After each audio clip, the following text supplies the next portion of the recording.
এটা কি বইয়ের মানে রিভিউ হতে পারে? বইয়ের রিভিউ 1 স্টার, বইয়ের তার রিভিউ কারণ হচ্ছে বইয়ের হচ্ছে দাম দাম বেশি। বেশি। বইয়ের দাম বেশি। He didn't buy it. ওকে? বইটা ইহুদি ইতিহাস নিয়ে ইহুদি নিয়ে কেন বই 5 স্টার? কোরআনে উল্লেখিত 25 জন বা 26 জন নবী।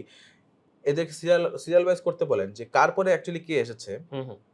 আপনি দেখবেন যে স্টার্টিং এবং এন্ডিং টুকু বাদ দিয়ে মাঝখানের সবগুলোই কেউ বলতে পারবে না যে আমি আপনার 1000 বই অ্যাকচুয়ালি সেল হয়েছে, আপনাকে জানানো হচ্ছে 500 কপি সেল হুম, হয়েছে। হুম। তখন কিন্তু সে আপনাকে 500 রয়্যালটি দিয়ে বইয়ের দাম কমিয়ে ফেলতেই পারে। যে তাদের ক্ষেত্রে আমার এতটুকুই বলার আছে যে আপনারা পাইরেটেড কপি যেন না কিনেন বা অবৈধ পিডিএফ যেন না পড়েন।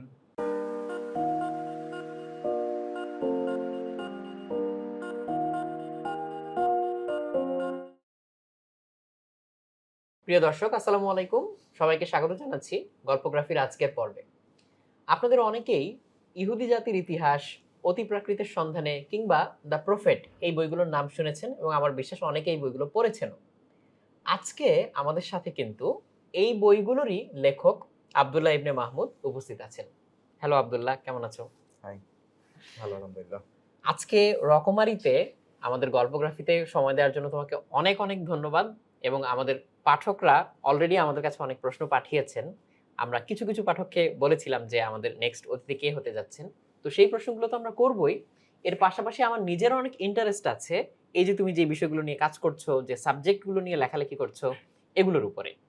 তো আমার প্রথম প্রশ্ন হচ্ছে তোমার, আমি যদি ভুল না করে থাকি, যে সবচেয়ে আলোচিত বই যেটা ইহুদি জাতির ইতিহাস, তো ইহুদি জাতির ইতিহাস লেখার পর এর রিঅ্যাকশনটা কেমন ছিল? পজিটিভ নেগেটিভ যে কোনো রকমই হতে পারে।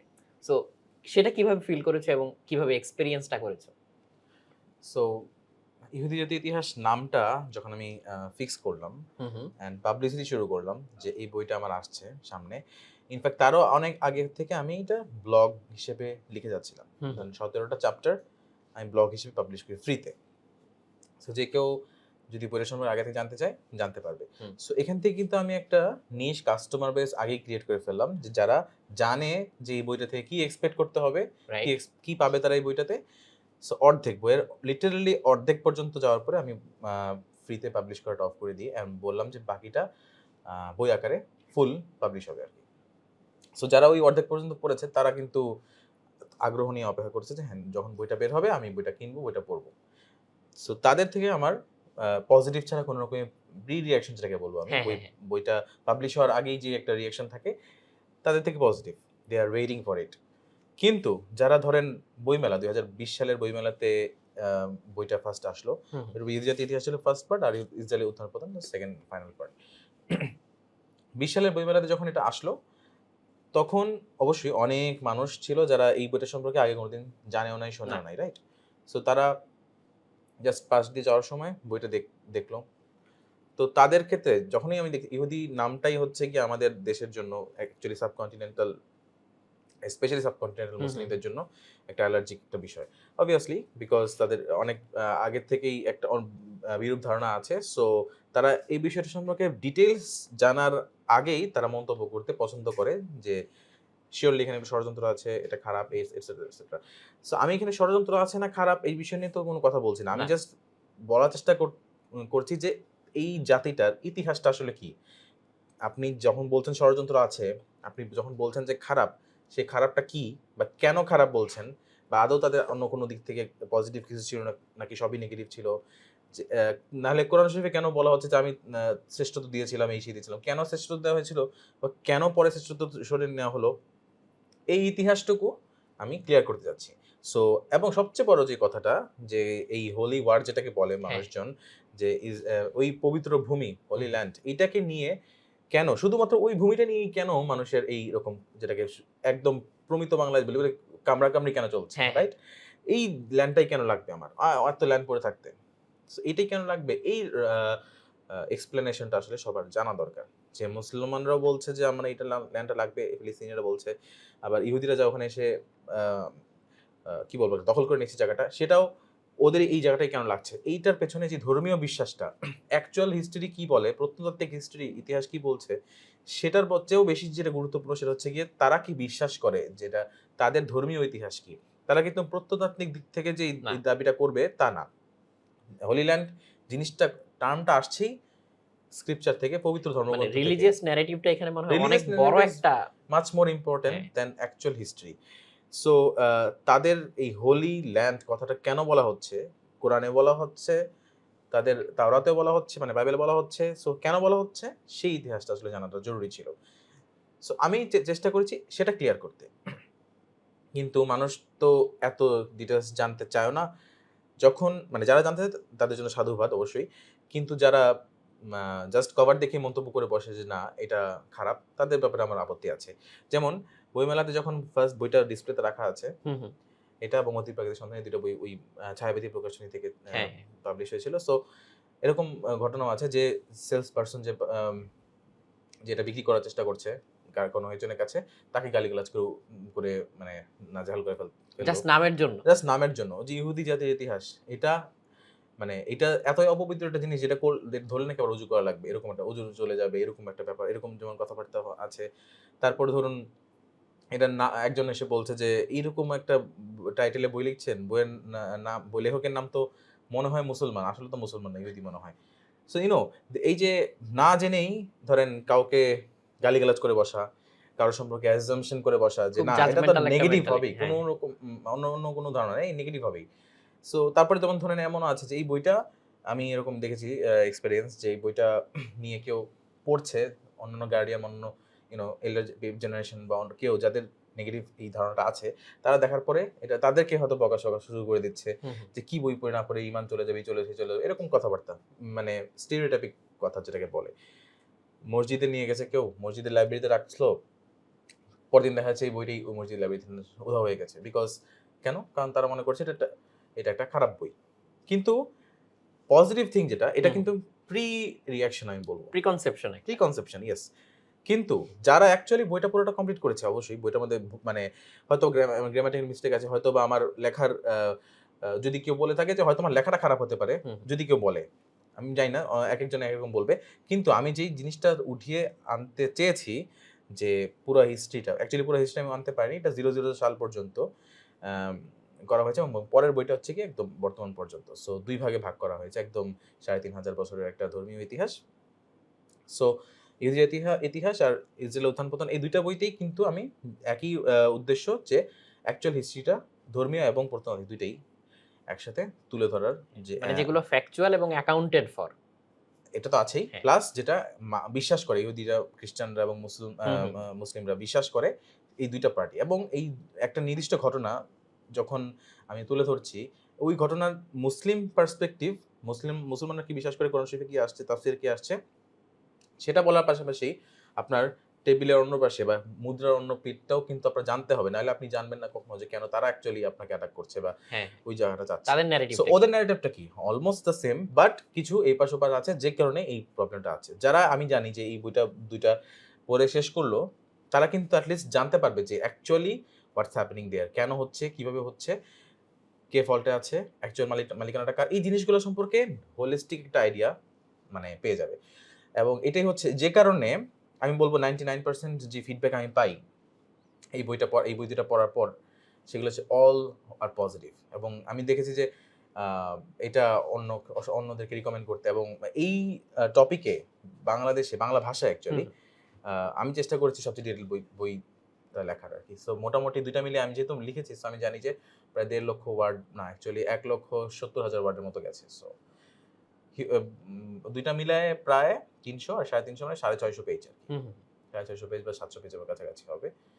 সো মোটামুটি কমপ্লিট একটা প্যাকেজ যেটাকে বলে, এটা দেওয়া আছে। So overall post reaction is good, but pre conception যেটা, সেটা ভালো ছিল না।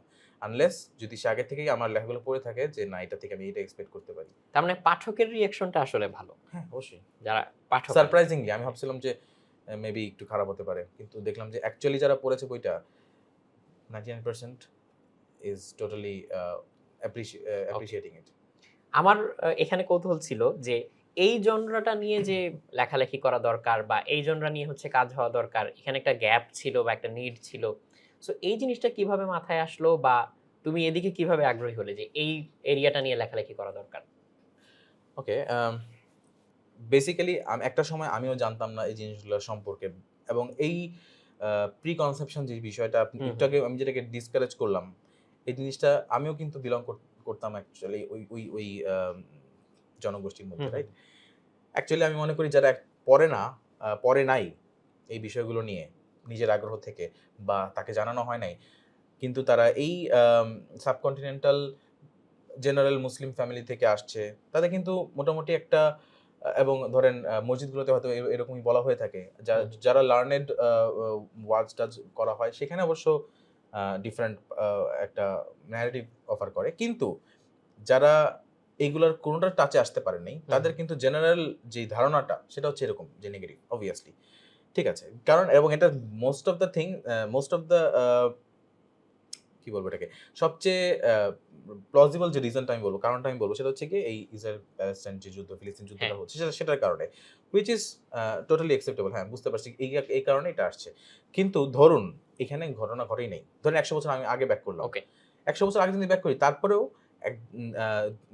কিন্তু একটা জনগোষ্ঠী থাকবে যারা অ্যাকচুয়ালি বিশ্বাস করছে যে সমস্ত ধরুন ষড়যন্ত্রের মূলে আছে ধরেন ইহুদিরা, এই এখন এটা আসলে আছে কিনা, কতটুকু সত্য কতটুকু মিথ্যা, এটা কিন্তু যাচাইয়ের দিকে কেউ যায়নি। না সো এখন আমার কাছে মনে হলো যে হ্যাঁ, আমিও কিন্তু সবগুলো জিনিসই পড়েছি। সো দেন আমি অ্যাকচুয়ালি যাচাই করা শুরু করলাম যে কোনটা সত্য কোনটা মিথ্যা, কতটুকু অ্যাকচুয়ালি বানানো হয়েছে আর কতটুকু অ্যাকচুয়ালি ঘটেছে, রাইট? এবং যদি কেউ খোঁজা শুরু করে সে কিন্তু খুঁজে পাবে, অনেক কিছু খুঁজে পাবে অ্যাকচুয়ালি, হ্যাঁ? তো ধরুন তারপরে আমি যে জিনিসটা আবিষ্কার করলাম যে আমি একটা ঐতিহাসিক ঐতিহাসিক না, ধর্মীয় ঘটনা যেগুলো আমরা কোরআন শরীফ বলুন বা তাফসিরে বলুন, বিভিন্ন ওয়াজে শুনি, এই ঘটনাগুলো আমরা জানি, কিন্তু অনেক ক্ষেত্রেই এই ঘটনার পরের ঘটনা, যেমন ধরুন আপনি যদি যে কাউকে জিজ্ঞেস করেন 25 জন নবীর নাম বলতে বলেন, যে কোরআনে উল্লেখিত 25 জন বা 26 জন নবী, এদেরকে সিরিয়াল ওয়াইজ করতে বলেন যে কার পরে অ্যাকচুয়ালি কে এসেছে, আপনি দেখবেন যে স্টার্টিং এবং এন্ডিং টুকু বাদ দিয়ে মাঝখানের সবগুলোই কেউ বলতে পারবে না। অলমোস্ট যারা অ্যাকচুয়ালি স্টাডি না করেছে তারা বলতে পারবে না। মুসা আলাইহিস সালামের ঘটনা, যেহেতু ইজি কথা বলছি, সো মুসা আলাইহিস সালাম ইজ ইম্পর্টেন্ট হিয়ার। মুসা আলাইহিস সালাম, দাউদ আলাইহিস সালাম, সুলাইমান আলাইহিস সালাম, সলোমন, ডেভিড, মোজেস, এই এনাদের ঘটনাগুলোর মধ্যেও যে আহ, অনেক ইম্পর্টেন্ট ঘটনাগুলো কোরআন শরীফে উল্লেখ আছে, তাফসিরে উল্লেখ আছে, কিন্তু পয়েন্ট এ থেকে পয়েন্ট বি তে যাওয়ার সময় টাইম এ থেকে টাইম বি তে, লোকেশন ছাড়াও টাইম লাইনের মধ্যে এই দুটো ঘটনার মধ্যে যে আমার একটা মাঝখানে কি ঘটে গেলো যে কারণে এটা কনসিকুয়েন্সে এটা আসলো, সেই জিনিসটা কোনো ডিটেইলস বর্ণনা আপনি পাবেন না যদি আপনি শুধুমাত্র এই কয়টাতেই ক্রোনোলজিক্যাল অর্ডারে আসলে নাই, ক্রোনোলজিক্যাল অর্ডার নেই। এক্স্যাক্টলি, কোরআন শরীফে এখন আমরা যেটা পাই সেটা তো ক্রোনোলজিক্যাল অর্ডারে কিছু না, এটা হচ্ছে কি সূরাগুলো তো এক্স্যাক্টলি কাহিনী ক্রোনোলজিক্যাল অর্ডার অফার করছে না, সো এটা কনটেক্সট অনুযায়ী কনটেক্সট অনুযায়ী আসছে, ক্রোনোলজিক্যাল অর্ডারে না।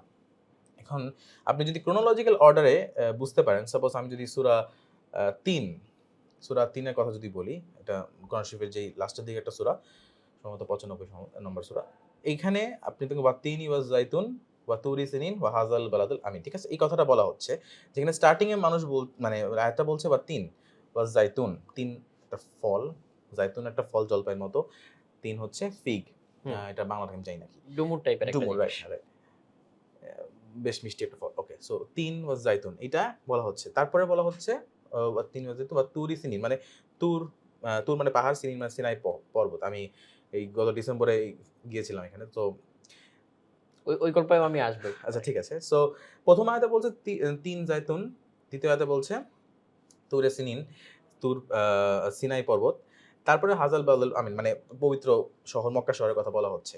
সো র্যান্ডমলি এখানে তিনটা আয়াতে বিভিন্ন জিনিসের কথা বলা হলো, বাট এটা অ্যাকচুয়ালি কি মিন করছে সেটা, এই কানেকশনটা ধরতে টাইম লাগবে। কখন এই জিনিসটা ধরতে পারবেন, যখন কিনা আপনি প্রিভিয়াস ঘটনাগুলো ক্রোনোলজিক্যাল অর্ডারে আপনি জানেন অলরেডি। যদি আপনি জেনে থাকেন তাহলে আপনি খেয়াল করবেন যে এখানে কোরআন শরীফে বলা হচ্ছে এই দুইটা নাম, তিন এবং জাইতুন হচ্ছে যেই জায়গাটাতে জন্মায়। ইনফ্যাক্ট লিটারেলি আপনি যদি ওই ঘটনাগুলো জেনে থাকেন, আপনি দেখবেন যে জাইতুন নামে একটা পাহাড়, মাউন্ট অলিভ নামে একটা পাহাড়ই আছে জেরুজালেমে, যেখানে সাপোজেডলি আপনি যদি আগের ঘটনাগুলো পড়ে থাকেন সেখানে দেখবেন যে বলা হচ্ছে যীশু খ্রিস্ট বা ঈসা আলাইহিস সালামের উপর নবুয়ত আসছে। গেল, তার মানে প্রথম লাইন এটা বলা হচ্ছে। তুরে সিনিন সেটা হচ্ছে কি সিনাই পর্বত, যেখানে মুসা আলাইহিস সালামের উপর অ্যাকচুয়ালি নবুয়ত আসছে। তারপরে লাইনে আসছে হাজাল বালাদুল আমিন, মানে এই পবিত্র মক্কা শহর মক্কাতে হচ্ছে মুহাম্মদ সাল্লাল্লাহু আলাইহি ওয়াসাল্লামের উপর নবুয়ত আসছে। সো বেসিক্যালি এখানে র্যান্ডমলি কিছু জিনিস আসতেছে, কিন্তু আপনি সিকোয়েন্সটা যদি খেয়াল করেন এবং অ্যাকচুয়ালি আপনি জলপাই এই কি বলা হচ্ছে সে বলা হচ্ছে, এটা যদি আপনি আগের স্ক্রিপচারগুলো থেকে আগের ক্রোনোলজিক্যাল অর্ডারগুলো পড়ে থাকেন, গল্পগুলো বা ঘটনাগুলো, ইতিহাসগুলো, ধর্মীয় ইতিহাসগুলো, তাহলে আপনি এই কানেকশনগুলো হঠাৎ করে চোখে পড়বে আপনার। দিস ইজ ওয়ান এক্সাম্পল যেটা আমি মাত্র হ্যাঁ। বললাম। এরকম হাজার হাজার এক্সাম্পল আছে যেগুলো আমি ওইটা পড়ার আগে একরকম আমি দেখেছি জিনিসগুলো, আচ্ছা তাফসিরে বলা হচ্ছে, যখন আমি অ্যাকচুয়ালি এটা পড়লাম আগের জিনিসগুলো, তারপরে আমি দেখলাম যে অর্থ আমার কাছে আর একটু ক্লিয়ার হয়ে গেল, মানে হিস্টোরিক্যাল অর্থ। আমি বলছি না ফতোয়াতে এটা করবে, নামাজ পড়ানো, রোজা রাখবা, জাকাত দিবা, এইগুলো হচ্ছে কি আদেশমূলক জিনিস, হ্যাঁ। কিন্তু কোরআন শরীফে তো হিস্ট্রিও অনেক কিছু বলা, ধর্মীয় হিস্ট্রি বলা হচ্ছে। সো এই হিস্ট্রিগুলোর মিনিং আর একটু যেন গ্রেটার হয়ে দাঁড়ায় যখন আপনি আরও ডিটেলস জানেন। এবং আমি জানি যে এই বইটা যারা পড়েছে তারা আমাকে যে ফিডব্যাকটা জানাচ্ছে যে তারা জীবনে জানতোই না যে এই ঘটনার পর এই ঘটনা হয়েছে, এই নবীর পর আসলে সেই নবী এসেছে, they had no idea. But এটা পড়ার পরে তাদের কাছে অনেক কিছু সেন্স মেক করা শুরু করেছে যে আচ্ছা এইটার কারণে মনে হয় কোরআন শরীফে এটা বলা হয়েছে, এটার কারণে তাফসীরে এটা আসছে, তারপরের ঘটনা আমি একদিন জানতাম না, ও আচ্ছা মাঝখানে এই ঘটনা ঘটে গেছে, এই কারণে এই ঘটনাটা হয়েছে, তার মানে। সো এই যে মিনিংগুলো আমি জানতে পারলাম, আর আমি পাঠকদেরকে মানে অন্যদেরকে জানানোটা আসলে আমার তখন মনে হলো যে না, আমি যেটা জানি মানুষের জানা উচিত। সো আই থট যে I should start writing this একটু সহজভাবে যেন সবাই বুঝতে পারে। তো তখন থেকে আমি একটু ব্লগ লেখা শুরু করলাম 2017 সালে, এই সিরিজটা লেখা শুরু করি। দেন প্রচুর মানুষ আমাকে রিকমেন্ড করা শুরু করেছে, তারা এটা কেন বই আকারে বললাম, প্রথম রিজনটা ছিল এটা যে তারা তাদের এল্ডার জেনারেশন, তাদের বাপ মা, চাচা চাচি বা যারা দাদা দাদি, নানা নানি, এমন আমি দেখছি করোনার সময়, এই করোনার মধ্যে একজন ধরুন এরকম একাধিক ছবি আমাকে পাঠানো হয়েছে যে খুব বৃদ্ধা, বয়স্কা নারী পুরুষ মানে শুয়ে আছে বিছানায়, তারা কারো না কারো দাদা বা দাদি বা নানা বা নানি, তারা বসে বসে এই বইটা বা ওই বইটা পড়ছে, আমাকে ছবি তুলে পাঠিয়েছে এবং তারা বলছে যে তো দাদা করোনা, তারা মারা যেতেও পারে, মারা নাও যেতে পারে, এরকম একটা অবস্থা। বাট তারা ওই অবস্থায় বসে বসে যে বইটা পড়ছেন, এইটা ছিল ইহুদিদের ইতিহাস, ইসরায়েল উত্থান পতন, এই বই দুটো। এবং তারা পড়ার পর বলতেছে তাদের বয়স সাপোজ 80, এবং তারা বলছে আমি 80 বছরে কখনো জানতে পারিনি যে এই ঘটনা এটা ছিল।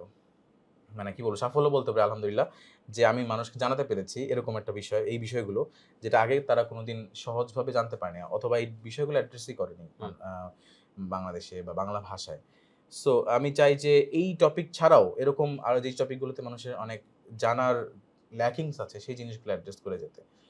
অ্যাটলিস্ট যেই ধারণাগুলো আমি মনে করি ভুল বা পুরোপুরি সঠিক নয়, সেই জিনিসগুলো যেন ক্লিয়ার হয়ে ওঠে মানুষের কাছে, সেটাই আমার অ্যাকচুয়ালি এই বইগুলো লেখার উচিত। যেমন এই জন্যটা নিয়ে আর কি। হ্যাঁ, এই যেমন মক্কা, মদিনা, জেরুজালেম, এটা অন্য ধারা থেকে আসছে।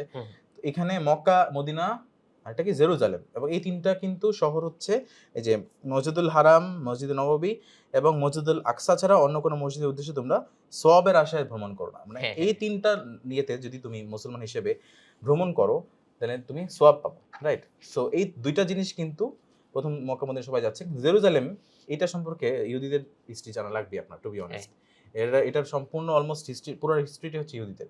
সো আপনি যদি এটা জানতে চান তাহলে আপনাকে ওই হিস্ট্রি জানতেই হবে। সো মানুষকে কেন আমি জানাবো না? আমাদের একজন বিদগ্ধ পাঠক একটা প্রশ্ন করেছেন। তিনি সম্ভবত ইহুদি জাতির ইতিহাস এবং আ ইসরায়েলের উত্থান পতন দুটো বইই পড়েছেন।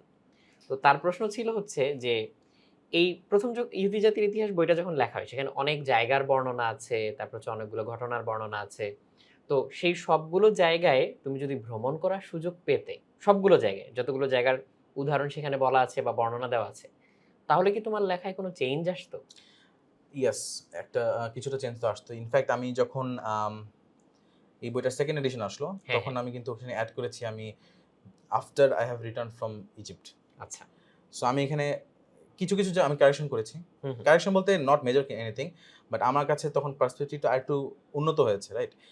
there is no major change, but ধরেন তুর পাহাড়ের কথাটা আমি বলছি, তখন আমি হয়তো তুর পাহাড় সম্পর্কে, তুর পাহাড় কথাটা ভুল, তুর মানেই পাহাড় অ্যাকচুয়ালি সিনাই পর্বত কথাটা যখন আমি বলছি, তখন হয়তো আমি ওখানে যাওয়ার পরে I could feel, I literally ওই 0 স্টেপ থেকে শুরু করে আগুন জ্বালার আগুন থেকে নিচে উপর পর্যন্ত পুরা ওটা উপরে উঠতে কিরকম কষ্টটা ফিল করা মানে ফিল হয়, সেই জিনিসটা কিন্তু আমি অ্যাকচুয়ালি যেটা মানুষজন বলে যে এখানে এই ঘটনা ঘটেছিল, সেই পুরো ঘটনাটা এক্সপিরিয়েন্স করার জন্য একটা পাথ হয়ে তারা রেখেছে। হ্যাঁ, যে এখান থেকে এখানে তাদের জানা মতে, তাদের ধারণা মতে মুসা আলাইহিস সালাম, মোজেস এই ট্রেকিংটা করেছিলেন চূড়া ওঠার জন্য, হুইচ ইজ মানে আনবিলিভেবল যে এত মানে বয়স অবস্থায় যে এরকম একটা ট্রেকিং করতে কী পরিমাণ কষ্ট হয়েছে আল্লাহ জানে। আমার নিজেরই অনেক কষ্ট হয়েছে, আমি ট্রেকার পার্সন না আর কি।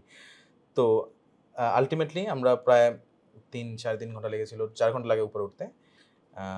দেন ওইটা হওয়ার পর, ঘটনাটা এক্সপেরিয়েন্স করার পরে আমি কিন্তু তখন বুঝতে পারি যে আমি যেটা লিখেছি যে আগুন দেখলো ওখানে গেল। হুম, হুম। সো এই যে গেল এর মাঝখানে যে কি ঘটে গেল এই জিনিসটা আমি কিন্তু নিজে এক্সপেরিয়েন্স করার আগ পর্যন্ত আমি বুঝতেই পারি নাই যে this was the like hardship that he had to take, right?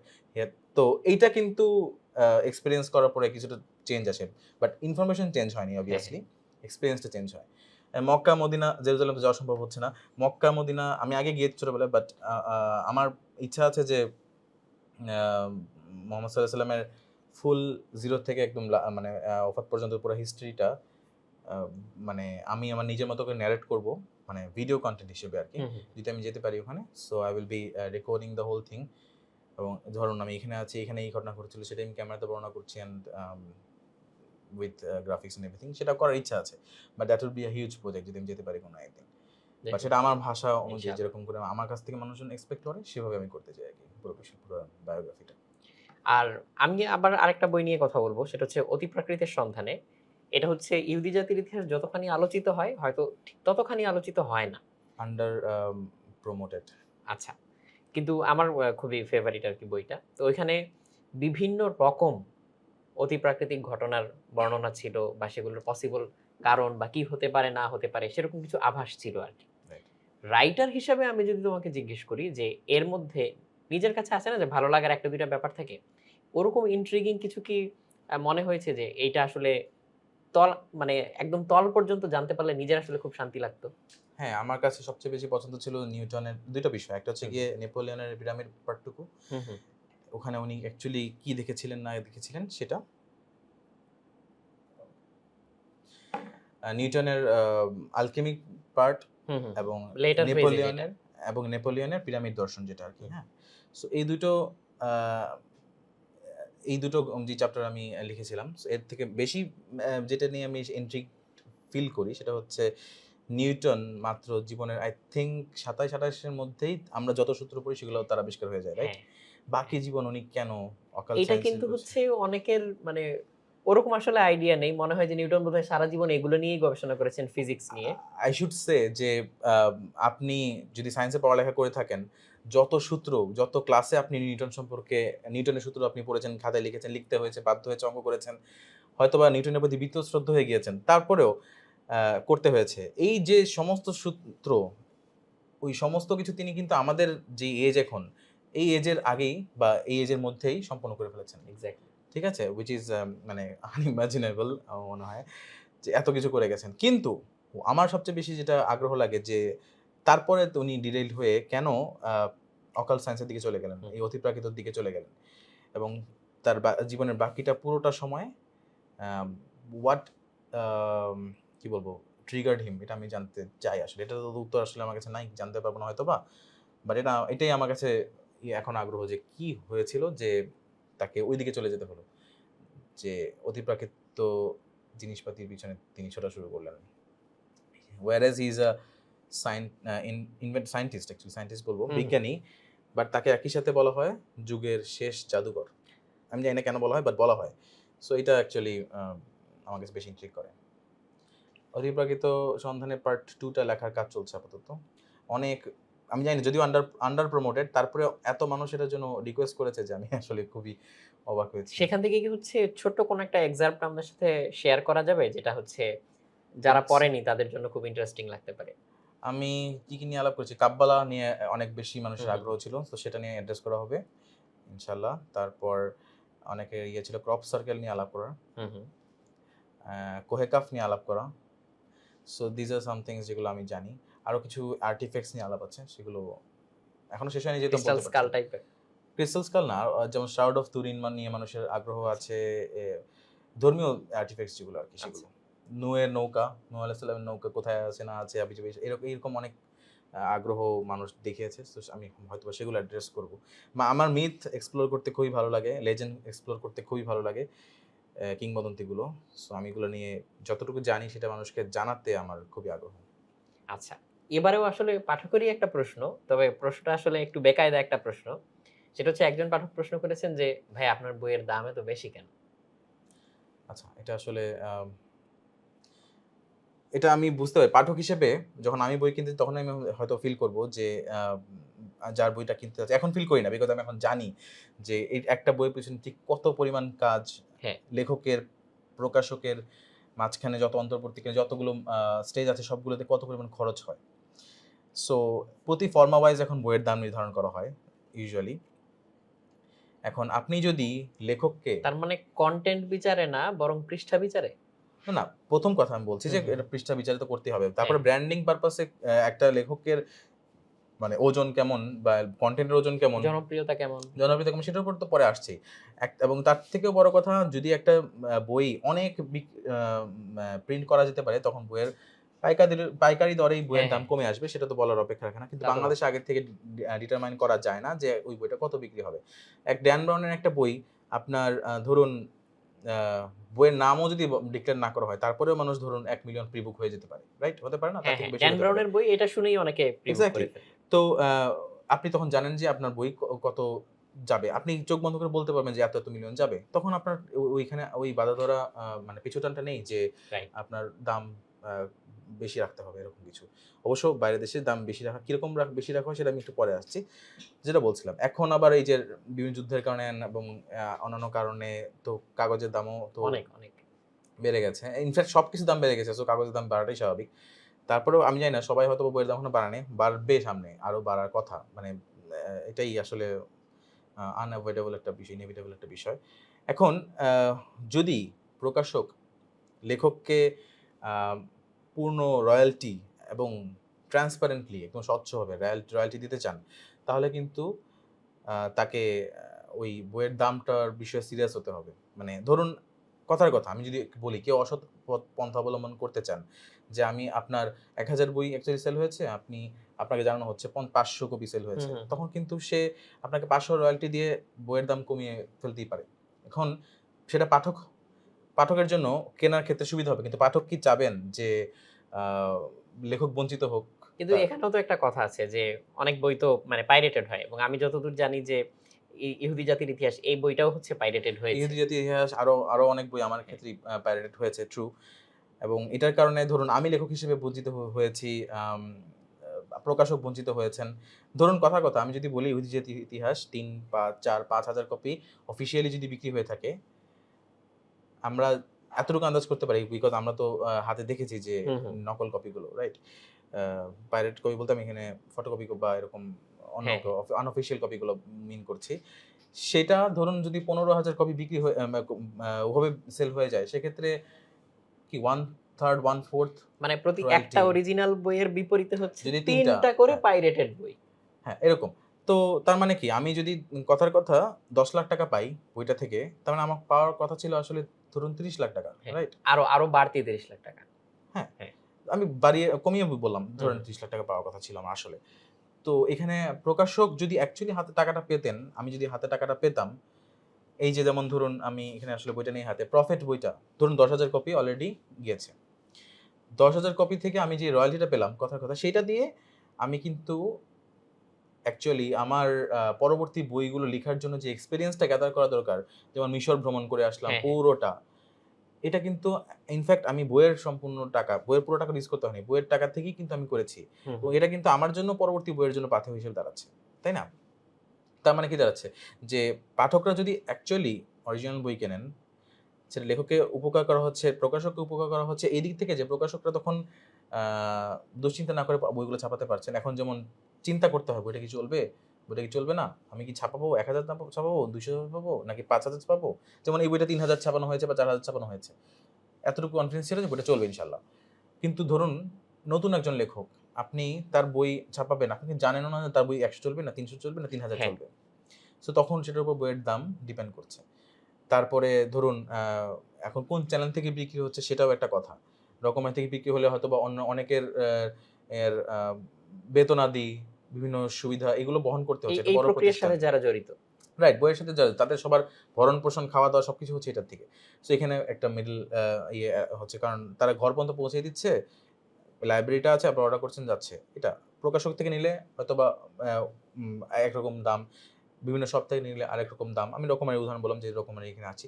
So এটা একটা বিষয় যে বইয়ের দাম কিন্তু অনেক কিছু এগুলোর উপর ডিপেন্ড করছে। এখন একটা বইয়ের দাম কিরকম থাকা উচিত? আপনি যদি দেখেন বাইরের দেশে ট্রু, কিন্তু ওইখানে মানুষের আয় ক্ষমতা এবং ব্যয় ক্ষমতাটাও বেশি বাংলাদেশের তুলনায়। যে কারণে ওখানে অনেক বেশি দেখতে পাচ্ছি আমরা বইয়ের দামটা। সাধারণত আমাদের ইন্ডাস্ট্রিতে যেভাবে নির্ধারণ করি যে একটা বই এর দাম তত হতে পারে যেটা দিয়ে একজন মানুষ ওই দেশে ২ টা ফুল কোর্স মিল খেতে পারবে। হ্যাঁ। মানে পেট ভরে খেতে পারবে ২ বেলা, রাইট? বা ৩ বেলা হোয়াটএভার। তো এখন সেটা হার্ড কপি বইয়ের ক্ষেত্রে বললাম। তো বাংলাদেশে এই বইটার দাম হচ্ছে ৬০০ সামথিং, ওকে? হ্যাঁ। এটা গায়ের দাম হয়তোবা আরো ডিসকাউন্টের পরে আরো কমে আসছে। যদি আমি ৳৫০০ বলি, তার মানে আপনি ২ বেলায় একজন মানুষ এটা দিয়ে পেট ভরে, যদি ৳২৫০ একটা মিল যদি বলি, আ রেগুলার একটা দোকানে ৳২৫০ তে আপনি অনেক কিছু খেতে পারছেন। এরকম ২ বেলা আপনি খেতে পারবেন। ২ টা বার্গার হয়তোবা আপনি খেতে পারছেন, ভালো বার্গার। সো আপনি ২ টা বার্গার একদিন না খেয়ে, ২ দিন না খেয়ে যদি আপনি একটা বই কেনেন, ২ টা কিন্তু ইকুইভ্যালেন্ট। হ্যাঁ। এই সেম জিনিসটা অন্যান্য দেশের ক্ষেত্রেও হয়। হয়তো যে একটা মিল, একটা ভালো মিল, প্রপার মিলের দাম দিয়ে একটা ই-বুক, ২ টা প্রপার মিলের দাম দিয়ে একটা বই। সেম জিনিসটা বাংলাদেশের ক্ষেত্রে অলমোস্ট বলা যায় হচ্ছে। এটা কি পসিবল একটা সলিউশন হতে পারে যে পাঠকের যদি বই পড়ার আগ্রহ থাকে, মানে পাঠক তো বই পড়তে চান। তো সেক্ষেত্রে হচ্ছে আ ই-বুকের কথাটা যেটা মেনশন করলে যে এটা একটা পসিবল সলিউশন হতে হ্যাঁ, পারে। অবশ্যই। আমার বইগুলো এখনো সবগুলো ই-বুকে নেই। সো আমি জানি যে অনেকেই এখন এগিয়ে আসছে যে ই-বুক করার জন্য, এবং ই-বুকে যদি এই প্রকাশক লেখকদের এই ক্ষতি না হয়, অর্থাৎ ওই রয়ালটিটা অক্ষুণ্ণ হুম। থাকে, তাহলে সেখানে আসলে কোনো রকমের সমস্যা দেখে না। অবশ্য সেক্ষেত্রে ই-বুক বলতে আই এম নট সেইং যে পিডিএফ বিকি, না। সেটা না। লাইক অ্যাপে বা হ্যাঁ। এরকম মানে কোনো প্রপার কিছু একটা সিকিউর ফরম্যাটে ডিজিটাল কপিটা হচ্ছে আমি যদি পড়তে পারি, উপভোগ করতে পারি, যেকোনো জায়গা থেকে অ্যাক্সেস করতে পারি এবং হুম। আমার যদি হচ্ছে ফিজিক্যাল কপির মতো হচ্ছে এত দামও দিতে না হয়, তখন হয়তো আমি আগে যে টাকা খরচ করে একটা বই পড়তে পারতাম, এখন হয়তো আমি ২ টা বা ৩ টা বই পড়তে পারব। হ্যাঁ, ট্রু। আর যারা হার্ড কপি বই পড়তে চায় তাদের ক্ষেত্রে আমার এতটুকুই বলার আছে যে আপনারা পাইরেটেড কপি যেন না কিনেন বা অবৈধ পিডিএফ যেন না পড়েন। বাংলাদেশে এমনিতেই বুক ইন্ডাস্ট্রিটা এত এত সফল কোনো ইন্ডাস্ট্রি না। না। এমন কিন্তু না যে কেউ আর কিছুই না করে। হুমায়ূন আহমেদ হয়তো করে যেতে পেরেছেন, বাট ঐরকম ওই পর্যায় পর্যন্ত যেতে হচ্ছে অনেক কাঠখড় পোড়াতে হবে। বাট যদি আপনি আসলেই বুক ইন্ডাস্ট্রিকে মানে কি বলবো এটাকে? আসলেই যদি আপনি বুক ইন্ডাস্ট্রিকে উৎসাহ দিতে চান, তাহলে আপনার অরিজিনাল বই এবং অরিজিনাল ই-বুক অবভিয়াসলি এগুলো কিনে উৎসাহ দিতে পারেন। এবং কোনোমতেই অবৈধ পিডিএফ বা পাইরেটেড কপি বই এইগুলো কেনা যাবে না। কিনলে আসলে আমরাই ক্ষতিগ্রস্ত হব। হুম, হুম। আমাদেরই যদি উৎসাহ না আসে, আমি এখন এই কথাটা বলছি, তার মানে এই না যে আমি অন্য লেখকদের সাথে কথা বলিনি।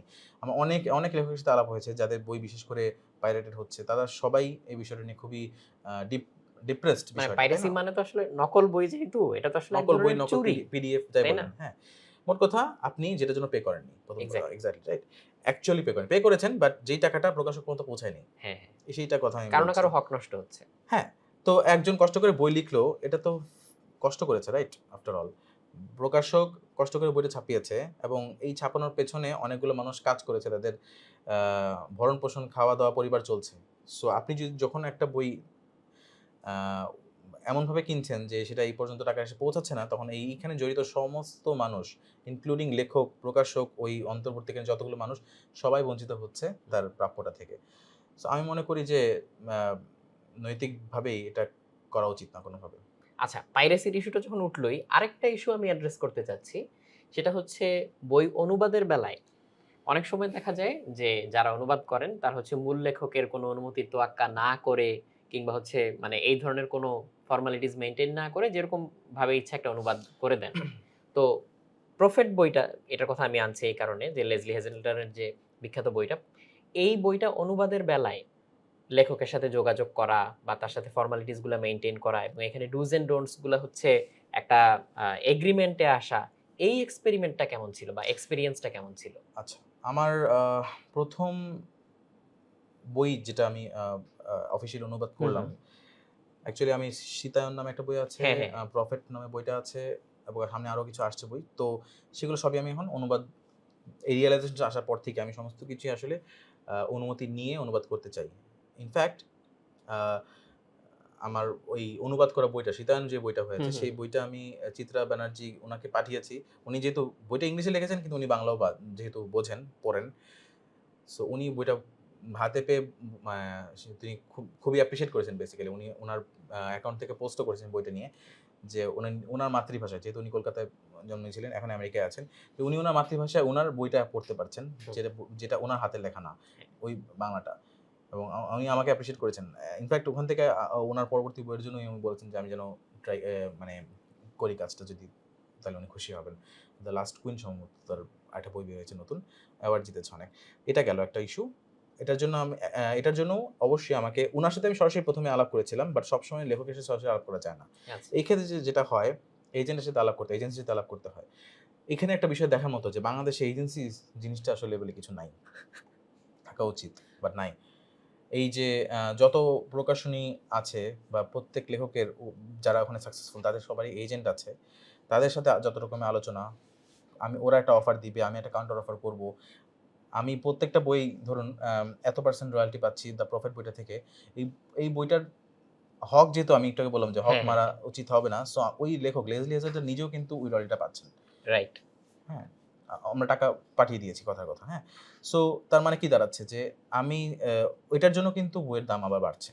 But at least I am staying true to myself, ourself, যে না, যে অ্যাকচুয়াল বইটা লিখেছেন তারও হক মানা হচ্ছে না। আর এই বাংলাদেশের প্রকাশনীতেও হচ্ছে না। সো কি দাঁড়ালো বিষয়টা? ওই যে ধরলাম ১০% আমি ওকে দিচ্ছি, কথার হুম, কথা। তার মানে কি ১০% দামও এড হচ্ছে আমার বইয়ের সাথে। রাইট। তো এখানে কিন্তু বইয়ের দাম বাড়ছে। তবে সারপ্রাইজিংলি যারা, অবশ্যই বইয়ের দাম বেশি, এরকম রিভিউ অনেক সময় দেখেছি যে রকমারি পেজে আমি দেখতে পাচ্ছি। আমি আমি মনে করি এগুলো রিভিউ হিসেবে কাউন্টেড হতে পারে না। তারা বইয়ের ইয়েতে বইটা পড়েনি, তারা পারচেজ করেনি। 1 স্টার রিভিউ দিয়ে এসেছে, বইয়ের দাম বেশি। এটা কি বইয়ের মানে রিভিউ হতে পারে? বইয়ের রিভিউ 1 স্টার, বইয়ের তার রিভিউ কারণ হচ্ছে বইয়ের হচ্ছে দাম দাম বেশি। বেশি। বইয়ের দাম বেশি। He didn't buy it, okay? He didn't purchase it, উনি বইয়ের দাম বেশি, 1 স্টার। আমি আবার দেখলাম ইহুদি জাতির ইতিহাস, বইটা ইহুদি ইতিহাস আ নিয়ে, ইহুদি নিয়ে কেন বই 1 star? This is not a review, right? So বইটা পড়ার পরে কেউ যদি সত্যি গঠনমূলক রিভিউ দেয়, মাচ অ্যাপ্রিশিয়েট। সে যদি খারাপও দেয়, সে যদি বলে এই কারণে এটা 1 স্টার, আমার মানতে কোনো সমস্যা নেই। না, গঠনমূলক রিভিউ তো বইয়ের হচ্ছে মানে আসলে কি বলা যায়? মানে রাইটারকে হচ্ছে একটা পার্সপেক্টিভ দেয় যে তার অডিয়েন্স বইটাকে কিভাবে নিচ্ছে, কিংবা অডিয়েন্সের সাথে রাইটারের কোনো গ্যাপ আছে কিনা, সেই গ্যাপগুলোকে ব্রিজ করতে আরো রাইট, হেল্প এবং করে। আমি কিন্তু যেটা করি যে পরবর্তী এডিশনগুলোতে আমি সেই রিভিউগুলো নিয়ে কারেকশন করে বের করি আবার। আচ্ছা, যেমন আচ্ছা। প্রফিটেরই ১ম এডিশনে দেখা যাচ্ছে যে পেজ সংখ্যা এত, তার পরের ইয়েতে হচ্ছে কি পেজ সংখ্যা ১০ পেজ বেড়ে গেছে। হুম, হুম, হুম। আমি মনে হয়েছে এই জায়গাটা আমার হয়তোবা ঠিক করা হয় নাই, এই জায়গাটা করা হয় নাই। নট যে ১ম বইটা খারাপ তা না। আমি আরো অ্যাডিশনাল কিছু হয়তো ইনফরমেশন যোগ করেছি। হ্যাঁ। কারণ আমি জাস্ট ১ম এটা বের করার পরে দেখলাম যে প্রায় ৩০০ রিভিউ আসলো, ৩০০ ফিডব্যাক আসলো আমার মেইলে। প্রতিটা বই লাস্টে একটা দেওয়া থাকে যে আপনার মন্তব্য জানাবেন। এবং আমি দেখলাম যে সবগুলো গঠনমূলক আসছে, এবং সবচেয়ে কথা হচ্ছে প্রফের একটা সিঙ্গেল গঠনমূলক নেগেটিভ রিভিউ ছিল না বইটাতে। আমি চেষ্টা করেছি সেভাবেই বইটা রাখার। এখন আ কিন্তু যদি কেউ বলে যে দামের জন্য আমার 1 স্টার দিচ্ছি, হুম, এটা হুম। আমি, কারণ দাম তো আমি সেট করি না ভাই। আমি কি ফরম্যাট সেট করি? আমি কাগজের দাম বাড়াচ্ছি? আমি কি এখন আমার কাজ হচ্ছে লেখা। আমার কাজ তো আর দাম সেট করা না। বইয়ের কনটেন্ট কোয়ালিটি কি হবে সেটা হয়তো আমি দেখতে পাচ্ছি। সম্পাদনার পরে কি হচ্ছে, বই কাভার কি হচ্ছে, বইয়ের বইয়ের বাঁধাই খারাপ, 1 স্টার। What is this? আমি তো এখন ধরেন আপনি ইবুক পড়লেন, আপনি বইয়ের বাঁধাই দেখতে পারতেন? পারতেন না। তাহলে মানে এখন যেই জিনিসের জন্য আপনি বইকে রিভিউ করতে পারেন না, সেই জিনিসগুলো আসলে জানা দরকার ১ম কথা। সেটা হচ্ছে প্রকাশকের জন্য বা প্রেসের সাথে জড়িত তাদের জন্য সংরক্ষিত হতে পারে। কিন্তু আপনার রিভিউ বলতে কিন্তু বোঝায় যে আপনি you should focus on the content. Content. লেখককে আপনি যখন রিভিউ করছেন, বইয়ের কনটেন্ট, আমি খারাপ লিখতে পারি, okay fine, 1 star, that's fine. কিন্তু বইয়ের বাঁধাই খারাপ বা বইয়ের দাম বেশি, সেটার জন্য আপনি আমাকে রিভিউ করতে পারেন না। Should not. তো এটাই হচ্ছে আসল কথা। আমি যখন ইন্ডিয়াতে যাই, যখন ওখানে গিয়ে দেখি যে মানুষজন প্রচুর বই কিনছে। চেতন ভগত এখানে এত ফেমাস কিভাবে হচ্ছে? তার অরিজিনাল বই তো সব বিক্রি হচ্ছে, তাই না? এখানে অবশ্য আরেকটা জিনিস আমি এড করতে চাই। এই আলোচনাটার সাথে, যে বাইরের বইগুলোর মধ্যে, সেখানে কিন্তু হচ্ছে লেখকের নামটাই কিন্তু প্রাধান্য পায়।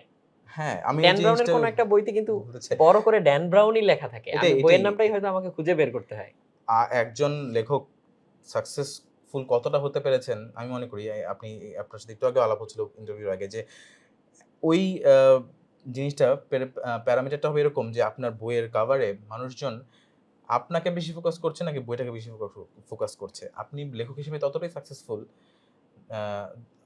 তখনই এতটা সাকসেসফুল যখন কিনা আপনি দেখছেন যে ওই যে একটু আগে যেটা বললাম ড্যান ব্রাউনের নেক্সট বইটার টাইটেল যদি আপনাকে বলাও না হয়, তারপরেও দেখা যাবে আমি কিনবো, টু বি অনেস্ট আমি কিনবো, রাইট? রাইট। আমি খারাপ লিখবে না প্রথম কথা ড্যান ব্রাউন, হ্যাঁ অবশ্যই তার বইয়ের কন্টেন্ট কখনো খারাপ হতে পারে, হয়তোবা তার ন্যারেটিভ খারাপ হতে, লাস্টের বইটা তো নিয়ে আমি অসন্তুষ্ট কথার কথা, কিন্তু অ্যাটলিস্ট উনি যেই টপিক নিয়ে লিখছেন সেটা কিন্তু আমাকে ভাবাবে, চিন্তা করাবে, আমাকে আরেকটু রিসার্চও করাবে, সবচেয়ে বড় কথা। সেই জিনিসটার জন্য আমি ওনাকে অ্যাপ্রিশিয়েট করবো। সো কিন্তু তারপরেও ওনার আগের বইটা খারাপ হওয়া সত্ত্বেও যদি কারো কাছে খারাপ লাগা সত্ত্বেও আমার কাছে যদি খারাপ লেগে থাকে, তারপরেও কিন্তু আমি এমন না যে তার পরের বইটা আমি কিনবো না। আমি কিন্তু লাগলে আমি কিনবো। যেমন ধরুন অনেক সময় দেখা যায় যে ইন্ডিয়া থেকে একটা বই বের হচ্ছে, আগে থেকে আমি প্রি-বুক করে রেখেছি। বিকজ আমি রাইটারকে ফোকাস করছি। আমি জানি না বইয়ের কনটেন্ট কি এখন পর্যন্ত। প্রিয় লেখক এজন্য আমি আগেই এইজন্য হ্যাঁ, রাইট। সো এতটুকু ট্রাস্ট যদি অর্জন করতে পারে একজন লেখক, যে তার পাঠক উনি যাই পাবলিশ করুন না কেন, এতটুকু আস্থা পাঠকদের আছে বা ভিউয়ারদের আছে যে এটা খারাপ হবে না। এটলিস্ট এমন কিছুই উপহার দিবেন লেখক যেটা তার ভালো লাগার মতো রাইট। হতে পারে। কখনো অবশ্যই গুলি মিস যেতে পারে, দ্যাটস ফাইন। বাট এই যে লেখক প্রচ্ছদের মধ্যে যে লেখকের নামই অত বড় করে আসছে, মেইন বইয়ের টাইটেলটা ছোট করে আসছে, যা ইংলিশ বিদেশি বইদের ক্ষেত্রে বইগুলোর ক্ষেত্রে দেখা যায়। এটা আমার কাছে মনে হয় যে লেখকের সার্থকতা। আচ্ছা, আমি এরপরে হচ্ছে ইলিরিন বইটা নিয়ে জানতে চাচ্ছি। আচ্ছা, এটার কনটেক্সটটা কি আমাদের পাঠকদের জন্য যদি একটু। এলিরিন আমার লেখা ফার্স্ট ফিকশন বই এবং এক্সপেরিমেন্টাল, বিকজ আমি ফিকশনের মানুষ না বলতে গেলে। আমি ফিকশন পড়তে পছন্দ করি, বাট থ্রিলার লেখা এই জিনিসটা আমি মনে করি যে আমি একজন থ্রিলার লেখক নই। কিন্তু তারপরেও আমি যেটা করতে চেয়েছি, যেহেতু আমি মাত্র এতবার ড্যান ব্রাউনের কথা বললাম এই কারণে যে because he is my one of the favourite authors of mine. So আমার তার লেখাগুলো খুব পছন্দ এই কারণে যে উনি আর্টিফ্যাক্ট, হিস্টোরি এগুলোর সাথে থ্রিলিং বর্তমান সময়ের একটা টাইমলাইনের মধ্যে খুব সুন্দরভাবে একটা যোগসাজশ করে ফেলতে পারেন, যেটা আমার কাছে খুবই ফ্যাসিনেটিং মনে হয়। তো আমি চিন্তা করলাম যে আমি যে টপিকগুলো নিয়ে লিখি এগুলোও কিন্তু ধর্মীয় জিনিসের সাথে যায়, এবং আর্টিফ্যাক্টস, প্লেসেস বিভিন্ন অনেক কিছু আছে। এবং আমি যেগুলো লিখি সেগুলো কোনো না কোনো এক সময় মানুষজন বিশ্বাস করতো, কোনো না কোনো এক সময় সেটা অস্তিত্ব ছিল বা আছে, হারিয়ে গেছে ইত্যাদি জিনিসপাতি, রাইট? সো কেন আমি এটা নিয়ে একটা ফিকশন রচনা না করতে রচনা করবো না কেন? সো আমি যেটা করলাম যে আমার প্রিয় একটা টপিক নিলাম, যেটা নিয়ে আমি হয়তোবা নন ফিকশন লিখে ফেলেছি অলরেডি।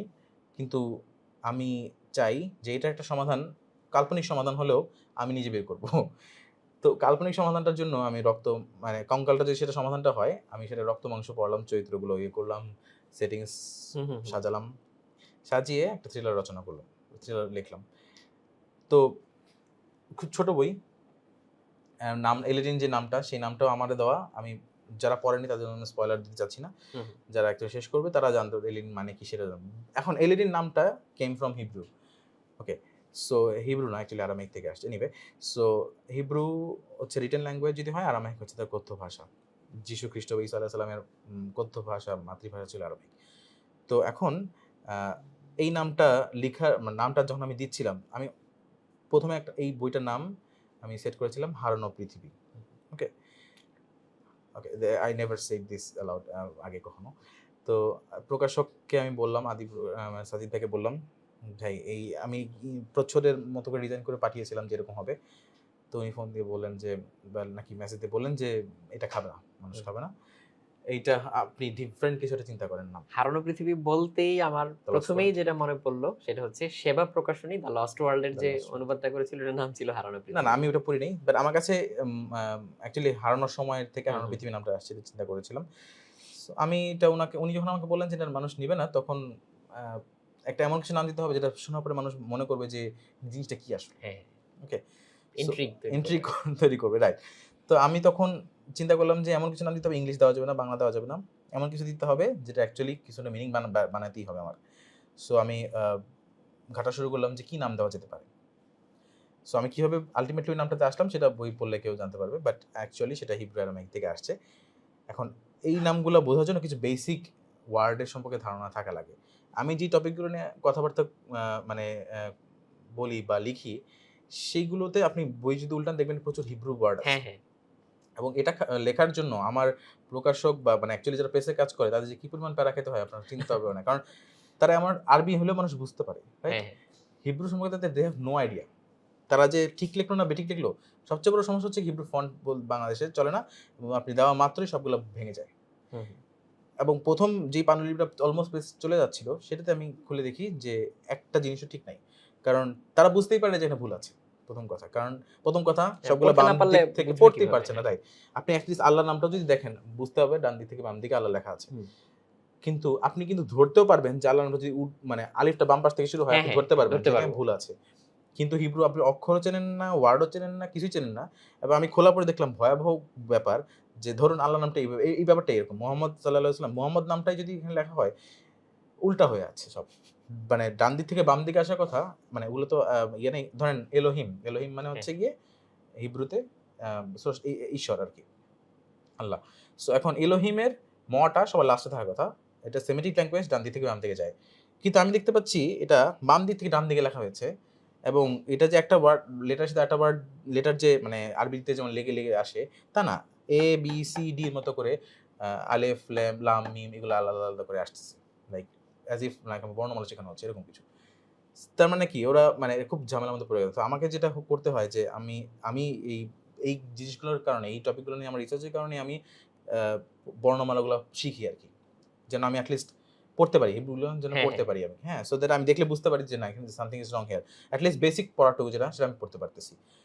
সো যেমন আমি দেখতে পাচ্ছি যে এখানে ভুল আছে। সো আমাকে তখন বসে, বসে পুরা বইয়ের জন্য প্রত্যেকটা ওয়ার্ড বসে, বসে ঠিক করতে হয়েছে প্রেসে কম্পিউটারের সামনে। এবং সামনে যেসব টপিকগুলোতে আমার এরকম ল্যাঙ্গুয়েজ থাকবে, গ্রিকও আছে। সো ওই প্রবলেমটা হবে তখন। পাঠক একবার চিন্তা করে দেখেন, বই ঠিকঠাকভাবে লেখার জন্য হচ্ছে ডিফারেন্ট ল্যাঙ্গুয়েজ শিখতে হচ্ছে। সেগুলোর বর্ণমালা সম্পর্কে জানতে হচ্ছে। তারপর হচ্ছে কারেকশন করতে হচ্ছে। রাইট। সো এটা হ্যাসেল আরকি। মানে প্রকাশকদের প্রচুর ইয়ে করতে হয় এটার জন্য। আমরা কি সামনে আরো কোনো ফিকশন পেতে যাচ্ছি? হ্যাঁ, এলিডিন 2, বাট এই আম আপাতত এই বইমেলায় না। ২০২৩ বইমেলায় না। একদম রিসেন্টলি আমরা কি পেতে যাচ্ছি? রিসেন্টলি আমি যেটা নিয়ে কাজ করছি এটা হচ্ছে অফিসিয়াল অনুবাদ, জো বাইডেনের অটোবায়োগ্রাফি, প্রেসিডেন্ট জো বাইডেন। সেটার অফিসিয়াল অনুবাদটা কাজ করছি এই মুহূর্তে। আফটার দ্য প্রফেট, প্রফেটের সিক্যুয়াল, এটা নিয়ে এত মানুষ আমাকে প্রতিদিন মেইল করে হুম, হুম। যে আমি এখন রীতিমতো ওই ওভার এক্সপেকটেশনের মানে যাতাকলে পড়ে যাবো কিনা চিন্তা করছি। মানে এখন আমাকে কতবার জিনিস রিভিউ করতে হবে, প্রত্যেকটা জায়গায় সঠিক তথ্য হচ্ছে কি হচ্ছে না এগুলো নিয়ে। ইনফ্যাক্ট এটার জন্য আমি কার থেকে পরামর্শ নিতে হবে সেগুলো ঠিক করা আছে। কাজ চলছে। আরেকটা বইয়ের কাজ চলছে, বাট সেই বইটা নিয়ে আমাকে প্রকাশক বলেছেন যে মানে রিলিজের আগে না বলতে। ওটা অফিসিয়াল, বাট আমার টেক হবে। ওকে। সো এবং এর বইটা খুবই বিখ্যাত বই। বাট এবার আমার এডিশনটা আসবে ইনশাআল্লাহ। আচ্ছা, আমরা অপেক্ষায় রইলাম। মানে বাট বইয়ের নাম না হয় নাই জানলাম। বিখ্যাত বই, মানে অনেক সেল হওয়া বই। এনিওয়ে, বাট এবার আমার এডিশন আসবে। আমি জানতে চাই যে এইবার মানুষজন এটা দেখে কি মনে করে। আর ফোর্থলি অতিপ্রাকৃতিক সন্ধানের জন্য কাজ চলছে। এগুলো হচ্ছে গিয়ে রিসেন্ট বই। হুম, এর বাইরে হচ্ছে গিয়ে আমার যেটা আগ্রহ সেটা হচ্ছে বিভিন্ন আম দেশ ভ্রমণের পরে ওইখানকার ইতিহাস নিয়ে লেখা। যেমন ধরুন আমার ইচ্ছা আছে আন্দালুসিয়ার আর্তনাদ নামে একটা বই লেখা। যেখানে স্পেনের মধ্যযুগীয় যেই ইউ নো অত্যাচারগুলো করা হুম, হুম, হতো হুম। মুসলিম ইহুদিদের উপর, সেটা নিয়ে লেখা। তারপর অটোমান সাম্রাজ্য নিয়ে লেখা আছে, ওয়ার্ল্ড ওয়ার নিয়ে লেখার ইচ্ছা আছে, বিভিন্ন খেলাফত নিয়ে, যেমন ধরুন কারবালা নিয়ে একটা বই লেখার ইচ্ছা হুম, আছে, হুম। উমাইয়া, আব্বাসি, মানে যত রকমের যেই পিরিয়ডগুলো, ইসলামী পিরিয়ড যেগুলো আনএক্সপ্লোরড বলবো না, ইট শুড বি থরলি এক্সপ্লোরড। আমার দৃষ্টিকোণটা যেরকম সেটা আমি অফার করার চেষ্টা করব। কারণ ইউজুয়ালি যে বইগুলো থাকে সেগুলোতে এক পক্ষ অফার করা হয়। আমি চাই যে অবশ্যই ইসলামিক পক্ষটা তো দেখবেই মানুষ। কিন্তু আমি জানছি যে ওই সময়ে তার উল্টা ওরা কি শত্রুরা আমাদের ভাবতো? কিভাবে দেখছিল। ধরুন আমি মুসলিম হিসেবে বললাম যে আমাকে ধরুন ওই যুগে যদি আমি থাকতাম তখন আমার একজন প্রতিপক্ষ আমাকে কিভাবে দেখতো। সো এটা দেখলে না আসলে ফুল হিস্ট্রিটা পাওয়া যায়। না হলে এক পক্ষেও দেখা যায়। আমি যদি অফার করি জিনিসটা, ধরুন ক্রুসেড হচ্ছে ধরেন সুলতান সালাউদ্দিন আমি বলছি, ওরা বলছে সালাদিন। হ্যাঁ, হ্যাঁ। ইউ নো সো কিং রিচার্ডের কথা বলছি, লায়ন হার্ট, তো ওদের মধ্যে যুদ্ধ হচ্ছে। এখন আমি জানতে চাই যুদ্ধটা কেন হচ্ছে, প্রথম কথা। তারা কিসের দ্বারা ইন্সপায়ার্ড হয়ে এখানে আক্রমণ করছে? আর সারাসিন যারা আমাদের মানে এই মুসলিমদেরকে বলছে, তারা কি জন্য কেন অ্যাটাক করছে? সো আমি যদি ২ টা পক্ষ অফার করতে পারি, you get the whole picture. এর আগে ইউজুয়ালি যেটা হয়, শুধুমাত্র একটা পক্ষ থেকে বলা হয়। এটা খুব আমার কাছে মনে হয় যে ইনকমপ্লিট একটা জিনিস। পুরোটা জানলে মানে বোঝাটা সহজ হয়। যেমন কারবালার ইতিহাস যদি আমি লিখি, এখানে যদি আপনি শুধু একটা পার্সপেক্টিভ না দিয়ে সবটা জানেন, তাহলে আপনার জন্য পুরো জিনিসটা বোঝার সুবিধা। আব্দুল্লাহ ইবনে মাহমুদ, তোমাকে অনেক অনেক ধন্যবাদ আজকে আমাদের সাথে এতটা সময় দেওয়ার জন্য এবং এত খুঁটিনাটি প্রশ্নের উত্তর দেওয়ার জন্য। এবং আমরা আশা করি যে আলোচনা আসলে আজকে তো শেষ হয়নি, এবং আমরা যদি সামনে এই জিনিসগুলো নিয়ে আরো আলোচনা করি, আমাদের সাথে তোমাকে আরো পাবো আমরা এই ইনশাআল্লাহ। বিষয়গুলো নিয়ে আলোচনা করার জন্য। তবে যাবার আগে আমাদের পাঠকদের উদ্দেশ্যে কোনো যদি মেসেজ থাকে তোমার, আমরা দিয়ে তারপর শেষ করতে পারি। মেসেজের মধ্যে ২ টা জিনিস।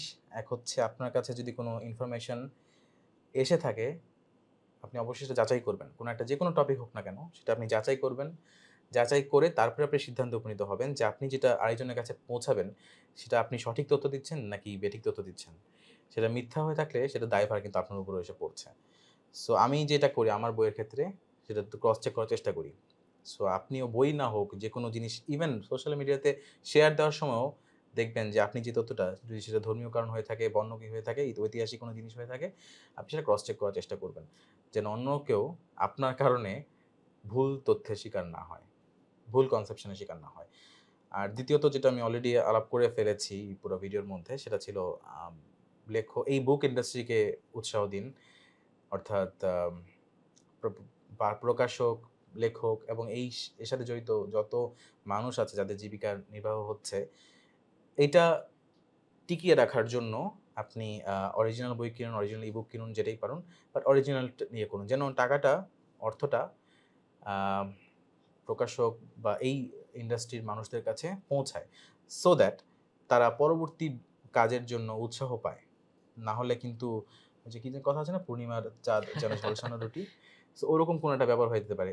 আই এম প্রিটি সিউর যে আপনারা এরকম কিছু চাবেন না যে লেখকরা লেখা বন্ধ করে দিক।